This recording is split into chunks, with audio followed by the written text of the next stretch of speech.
Assalamualaikum warahmatullahi wabarakatuh. Materi hari ini mengenai kriptografi. Ini kriptografi itu adalah suatu studi dan seni untuk menyembunyikan informasi gitu ya dalam format yang tidak dapat dibaca oleh manusia. Nah, di sini kemampuan untuk melindungi dan mengamankan informasi ini sangat penting untuk pertumbuhan perdagangan elektronik bagi zaman sekarang gitu ya. Jadi banyak orang membutuhkan atau ingin menggunakan komunikasi dan keamanan data di berbagai bidang.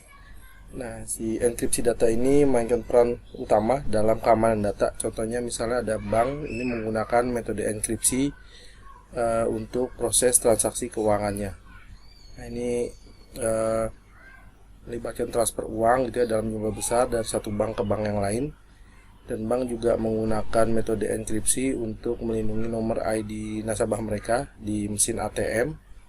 Juga ada banyak perusahaan, bahkan pusat perbelanjaan yang menjual melalui internet, dan transaksi ini dilakukan dengan menggunakan kartu kredit dan menggunakan browser atau internet. Jadi harus adanya suatu teknik enkripsi. Dan pelanggan yang menggunakan internet juga ingin mengetahui bahwa koneksinya itu aman saat mengirim informasi kartu kredit mereka. Nah, di sini praktikumnya kita calculating one way hash using Haskell. Jadi Haskell ini memungkinkan kita untuk menghitung beberapa jenis hash, itu checksum dan hamak untuk file text, string hex gitu ya.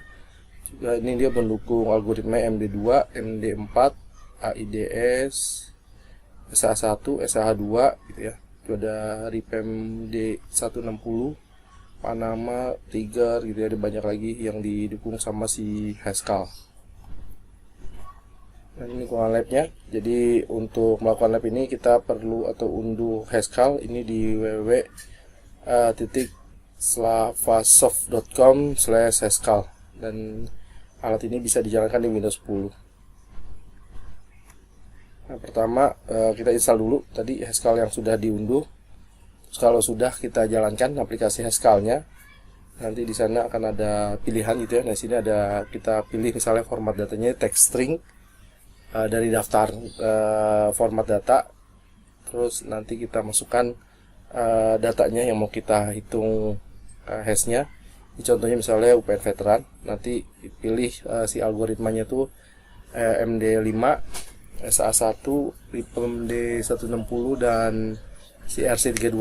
Nah, ini dicontreng gitu, dipilih, terus nanti kita klik calculate gitu.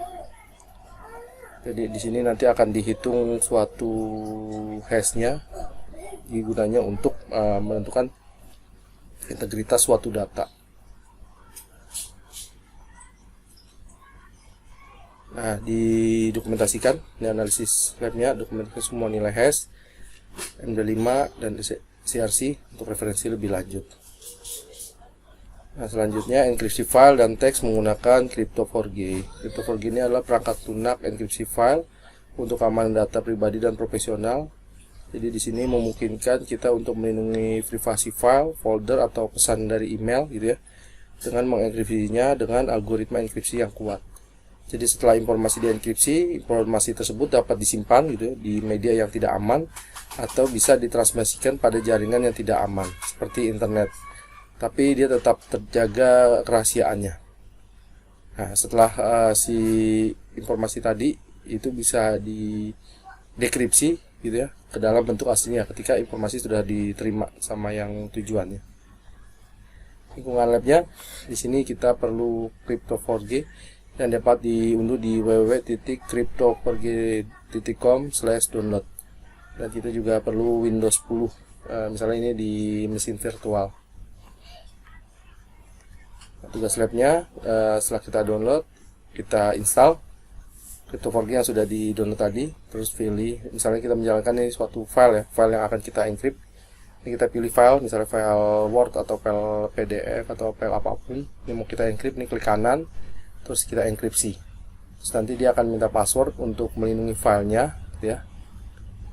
Nah, maka setelah itu akan diproses untuk dienkripsi di lokasi yang sama, dan file lama ini akan dihapus secara otomatis. Baik, sekarang kita masuk ke praktiknya. Sekarang kita calculating one way hash using Haskell. Nah, ini pertama kita download dulu aplikasinya Haskell di www.slavasoft.com Haskell. Nah, ini websitenya seperti ini. Terus nanti kita klik download.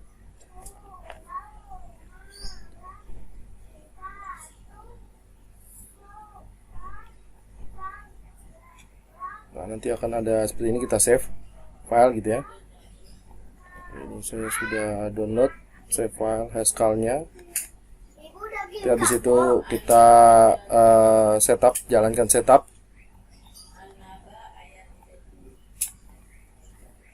Ini kita yes, kita install dulu.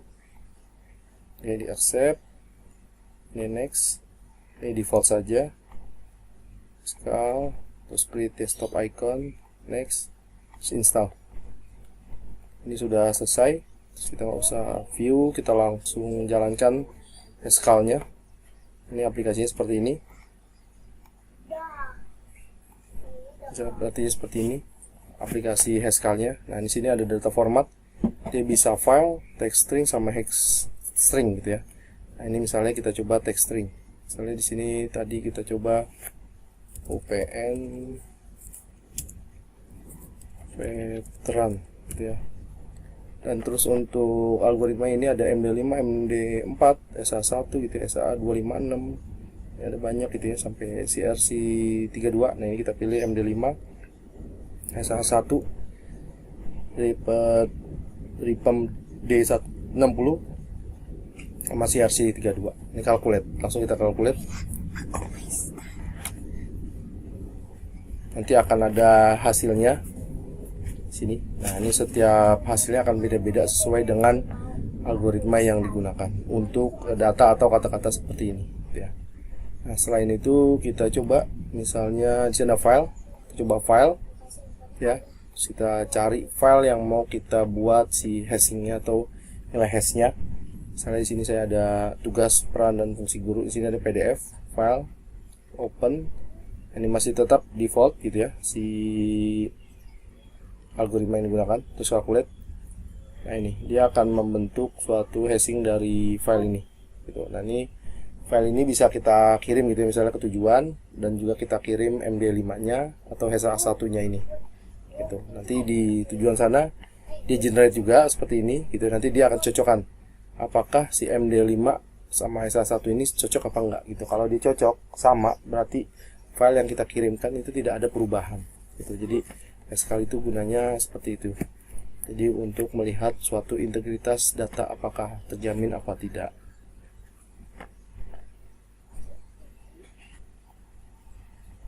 Baik, selanjutnya kita akan enkripsi file dan teks menggunakan Crypto4g.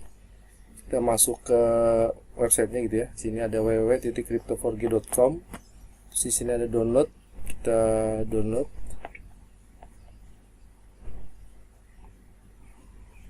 Oke, sini kita pilih sesuai dengan versinya ini ya. Download.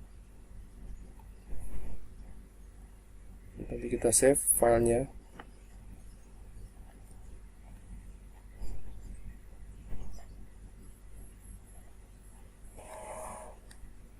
Nah, di sini sudah selesai. Crypto4g.exe. Kita jalankan filenya.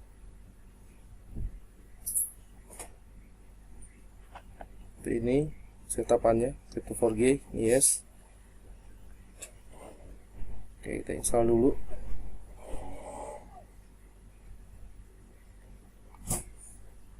Default saja. Next. Oke, install. Nah, ini sudah selesai. Setelah selesai install, ya ada Crypto4g. Bisa kita klik 2 kali. Seperti ini nih pengaturannya. Jadi di sini bisa passwordnya, nih ada passwordnya gitu ya, password yang bisa kita ketikkan. Ini hanya 14 karakter gitu ya. Misalnya di sini 1, ini bisa kita lihat ya, 1 2 3 4 5 6. Oke, passwordnya itu. Apply 1 2 3 4 5 6. Oke. Ya, ini oke. Kita buka file yang mau kita amankan, misalnya sini file PDF. kita encrypt, akan terencrypt gitu menggunakan tadi password 123456 ya. Kalau kita mau buka juga klik kanan, ini decrypt, maka dia akan kembali lagi ke file aslinya ya. Itu untuk ketika si Crypto4G untuk mengingat password. Tapi itu juga bisa kita ganti settingannya di sini, dia tidak usah ingat passwordnya ya. Sini oke. Jadi kita coba sini nih, kita mau encrypt, klik kanan terus encrypt. Nah ini akan masukkan misalnya 123456, confirm 123456. Oke, kayak akan terkunci ya, kunci. Nah kita buka. Nah ketika kita mau buka filenya ini, dia harus masukkan password dulu gitu ya, 123456. Jadi kalau misalnya ada orang gitu ya, teman kita mau pinjam laptop kita, terus file-file pribadi kita amankan menggunakan Crypto4G. Jadi dia tidak bisa membuka suatu file itu, jadi harus masukkan password dulu. Baik, itu saja. Nanti kita coba kalian untuk enkripsi file yang lain. Terima kasih.